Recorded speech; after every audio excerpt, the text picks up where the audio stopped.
नमस्कार साथियों, आप सभी का स्वागत है आपके अपने YouTube channel daily GK master पर। दोस्तों, आज है 28 मई। 28 मई से टॉप करंट अफेयर्स के क्वेश्चन लेकर के आए हैं जो डेली अपडेट्स होते हैं। ये करंट अफेयर्स सभी एग्जामों के लिए महत्वपूर्ण हैं, जैसे कि आपके RRB, group D, railway, NTPC, ALP, SSC, CGL 10+2, CHSL, otherwise Rajasthan police, Delhi police, Haryana police, Punjab police, Uttar Pradesh police, Uttarakhand police, सभी स्टेट लेवल वाली एग्जामों के लिए भी करंट अफेयर्स के क्वेश्चन काफ़ी इम्पोर्टेंट हैं, महत्वपूर्ण हैं, आने वाले एग्जामों के लिए काफ़ी लाभदायक है। चैनल पर पहली बार आए हो तो चैनल को सब्सक्राइब कर लेना, बेल आइकन को ऑन कर लेना और वीडियो को लाइक शेयर ज़रूर कर देना और लास्ट में एक प्यारा सा कमेंट कीजिए और अपनी राय दीजिए कि आपको कंटेंट कैसा लगा है। टेलीग्राम का लिंक डिस्क्रिप्शन में होगा, ज्वाइन कर लेना, पीडीएफ फाइल प्लस वीडियो मिल जाएगी। तो आइए शुरू करते हैं। उससे पहले बता दें, वीडियो के एंड तक बने रहना, पूरा वीडियो देखना, तभी सारा कॉन्सेप्ट समझ में आएगा। आइए सभी क्वेश्चनों को कवर करेंगे, एक भी क्वेश्चन नहीं छोड़ेंगे। पहला क्वेश्चन है, आरबीआई के अनुसार वित्त वर्ष 2024-25 में भारत के प्रत्यक्ष विदेशी निवेश में कितने प्रतिशत से अधिक की गिरावट दर्ज की गई है? तो साथियों, आरबीआई के अनुसार वित्त वर्ष 2024-25 की बात की जा रही है। इसमें प्रत्यक्ष विदेशी निवेश में प्रतिशत की गिरावट आई है और कितने प्रतिशत की आई है? 96% की इसमें गिरावट दर्ज की गई है। ठीक है, इसको जरूर ध्यान रखना। यह गिरावट वैश्विक आर्थिक स्थिरता और घरेलू नीतिगत बदलावों के कारण हुई है। नेक्स्ट क्वेश्चन है, भारतीय नौसेना ने किस राज्य में आयोजित एक समारोह है आईएनएसवी कौंडिन्य नामक पारंपरिक जहाज को भी शामिल किया गया है? भारत की नौसेना की बात की जा रही है तो इसको शामिल किया गया है साथियों, कहाँ पर? कर्नाटक में इसको शामिल किया गया है। कहाँ पर किया गया है? कर्नाटक में शामिल किया गया है। यह समारोह कर्नाटक के तट पर आयोजित किया गया। इसका उद्देश्य है पारंपरिक नौसेना शिल्प को बढ़ावा देना है। ठीक है, ध्यान में रखना, काफी इम्पोर्टेंट क्वेश्चन है। ठीक है, तो ये कर्नाटक के तट पर आयोजित किया गया था और इसमें इसका उद्देश्य है पारंपरिक नौसेना शिल्प को बढ़ावा देना, इसका उद्देश्य बताया गया है।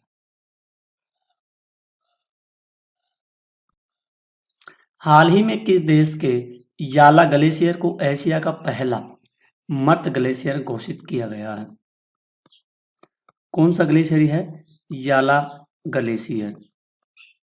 तो इसको एशिया का किसका बताया गया है? एशिया का पहला मर्द ग्लेशियर घोषित किया गया है। इम्पोर्टेंट है। तो ये है नेपाल का। कौन से देश का ग्लेशियर है ये होगा साथियों नेपाल देश का ग्लेशियर होगा। ठीक है, जो एशिया का पहला होगा, इसको मर्द ग्लेशियर के नाम से भी जाना जाता है या इसको घोषित किया गया है।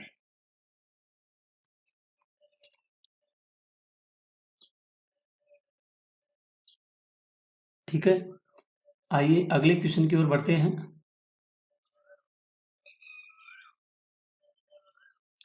हाल ही में सरकार ने समुद्री क्षेत्र में महिलाओं की भागीदारी बढ़ाने के लिए कौन सी पहल शुरू की गई है? तो ये भागीदारी बढ़ाने के लिए एक पहल शुरू की गई है, इसका नाम है सागर सम्मान। कौन सी पहल है? ये सागर सम्मान, यह पहल है। ठीक है, इसका दोस्तों बी राइट आंसर हो जाएगा। इस पहल का उद्देश्य है समुद्री नौकरियों में महिलाओं के लिए सुरक्षित और सम्मानजनक वातावरण बनाना है। आइए नेक्स्ट क्वेश्चन की ओर बढ़ते हैं। हाल ही में किस देश के राष्ट्रपति है गोल्डन डोम? राष्ट्रपति ने गोल्डन डोम एक मिसाइल रक्षा प्रणाली है, इसका उद्घाटन किया गया है। तो इसका उद्घाटन किया गया है अमेरिका के द्वारा। किसके द्वारा? अमेरिका देश है, इसके द्वारा एक मिसाइल है गोल्डन डोम, इसका उद्घाटन किया गया है। काफ़ी इम्पोर्टेंट क्वेश्चन है, महत्वपूर्ण है, वेरी वेरी क्वेश्चन को इम्पोर्टेंट क्वेश्चन कर लीजिए। यह गोल्डन डोम अमेरिका की नई उन्नत मिसाइल रक्षा प्रणाली है जो राष्ट्रीय सुरक्षा को बढ़ावा देने के लिए तैयार की गई है। आगे क्वेश्चन की ओर बढ़ते हैं, क्योंकि क्वेश्चन काफ़ी इम्पोर्टेंट है, काफ़ी लाभदायक है। ठीक है, प्रतिवर्ष अंतर्राष्ट्रीय गुमशुदा बाल दिवस किस तारीख को मनाया जाता है? तो 25 तारीख को अंतर्राष्ट्रीय गुमशुदा बाल दिवस के रूप में मनाया जाता है। और इसमें 21 मई को, कब? 21 मई को मनाया जाता है अंतर्राष्ट्रीय चाय दिवस। ये कब मनाया जाता है? ये 21 मई को मनाया जाता है।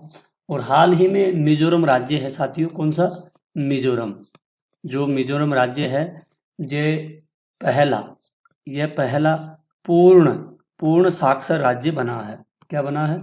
पूर्ण साक्षर राज्य बना है। कौन सा? मिजोरम। इसको जरूर ध्यान में रखना। और हाल ही में एक मध्य प्रदेश सरकार ने राहवीर योजना शुरू की गई है। कौन सी? राहवीर योजना।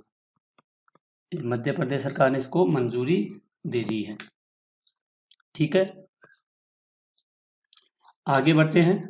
भारत में कितने प्रकार की मीठे पानी की कछुए की प्रजाति पाई जाती है? तो भारत में पाई जाती है कम से कम 30 प्रकार के मीठे पानी के कछुए की प्रजाति पाई जाती है।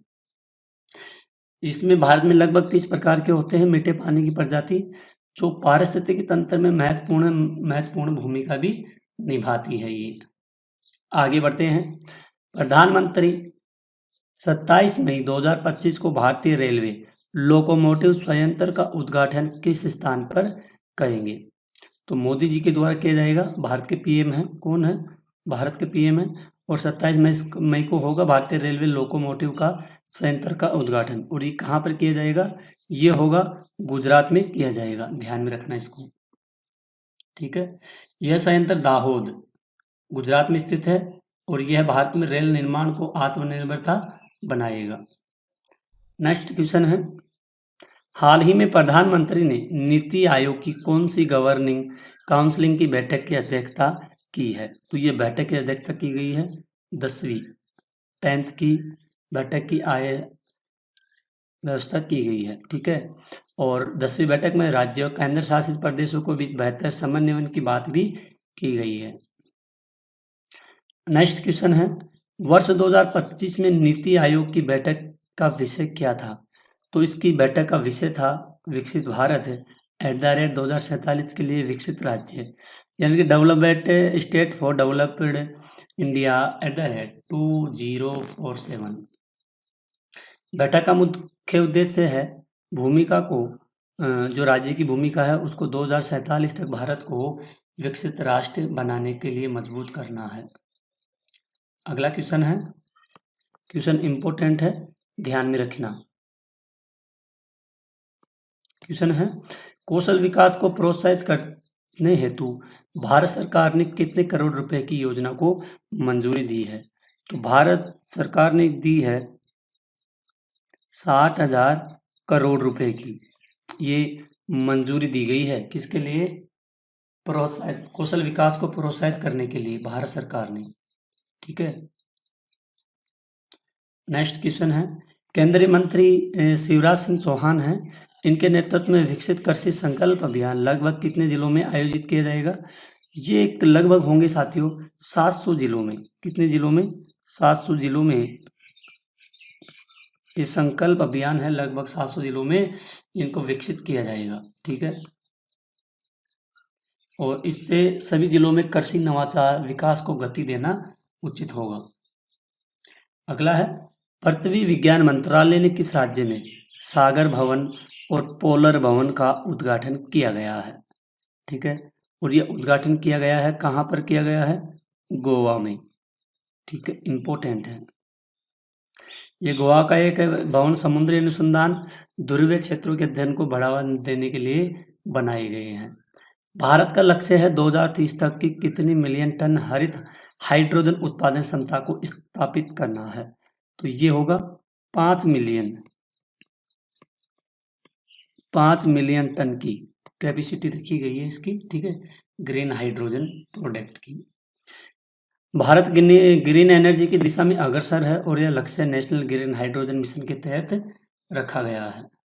हाल ही में आरबीआई ने वित्त वर्ष 2024-25 के लिए केंद्र सरकार को अधिशेष के रूप में कितने करोड़ रुपए से अधिक रिकॉर्ड स्थानांतरण को मंजूरी दी है। तो ये मंजूरी मिली है 2.68 लाख करोड़ का, ठीक है, इसका ई राइट आंसर हो जाएगा। अब तक का सबसे बड़ा अधिशेष हस्तांतरण जो केंद्र सरकार की राजकोषीय स्थिति को मजबूत करता है, ठीक है, तो ये सबसे बड़ा अधिशेष है, स्थानांतरण है जो इसको मजबूत भी करता है, ठीक है। और अच्छा आपको एक बता दे, जो पेपे रीना फुटबॉलर है, कौन है, इनका नाम है पेपे रीना, ये फुटबॉलर है, कौन है, ये फुटबॉलर है साथियों। इन्होंने हाल ही में क्या लिया है, इन्होंने संन्यास की घोषणा की गई है। किसकी घोषणा की गई है, इन्होंने संन्यास की घोषणा कर दी गई है, काफी इम्पोर्टेंट है, ठीक है। डॉक्टर जयंत नार्लिकर, कौन है, डॉक्टर जयंत, इनका नाम है नार्लिकर। इनका हाल ही में क्या हुआ है, इनका हाल ही में निधन हुआ। वे कौन थे, ये एक खगोल वैज्ञानिक थे, कौन थे, खगोल एक वैज्ञानिक थे, ये इसको जरूर ध्यान में रखना, ठीक है, खगोल वैज्ञानिक थे, इनका हाल ही में निधन हुआ है। तो दोस्तों आज की क्लास यहीं पर ख़त्म होती है। आई होप अगर आपको अपने सर की थोड़ी सी भी वीडियो कंटेंट क्वालिटी कुछ भी थोड़ी सी भी पसंद आई है तो प्लीज़ साथियों चैनल को आप लोग सब्सक्राइबर कीजिए, बेल आइकन को ऑन कर दीजिए।